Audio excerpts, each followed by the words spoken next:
Sometimes change isn't just linear. Sometimes one small step can reset the playing field completely. This was certainly the case with the tiny revolution that turned into one of the most game-changing moves ever to hit the e-learning industry. In June 2010, Kineo was constructing an onboarding course for a major high street bank, one that needed staff to access an onboarding course at home and at work. Then, in a moment of madness, we also agreed to create a mobile version, which made 3 different versions of the course to produce, all within a very tight budget. We had to develop one course that solved all of these needs. We couldn't use Flash, as it wouldn't play on all devices.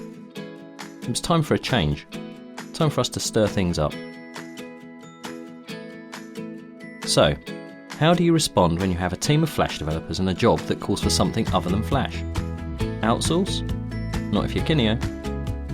You trust your instincts about where the industry is heading. You retrain your entire workforce and kickstart a revolutionary new framework.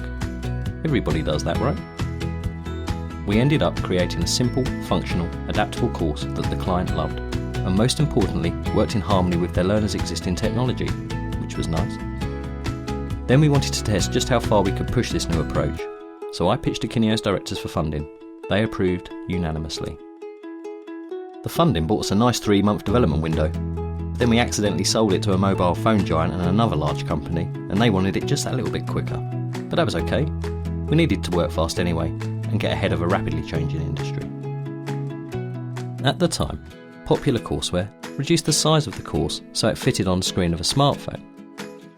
Our framework used a responsive HTML5 approach which optimised how content was displayed depending on the device being used by the learner at the time, and which placed scrolling at the heart of the design. Along with this new framework, we also devised new learning models and a new language to describe how to design e-learning using this responsive framework, which we christened Adapt. The new design language was called ABC, after article, block and component, the items which make up an Adapt page. All this sounded the death knell for traditional ClickNext format of e-learning, and it was quickly adopted by our peers. So what did this mean for Kineo? Well, a few tears before bedtime, but also a stellar belief in a joint vision. Our programmers, designers, graphic artists, everyone had to reskill overnight. We had to overhaul all of our processes. We injected a huge capital investment, and we needed some real commitment from the directors. But that was so good that it was never a hard sell. Then we thought, why not make this open source? More brains, more ideas, lots of eyes on the project to make all bugs shallow. In May 2013, the Adapt framework started winning awards. It was then we knew this could be too important to keep to ourselves.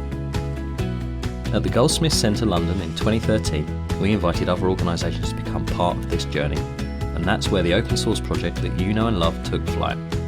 What happened next? Well, that's over to you.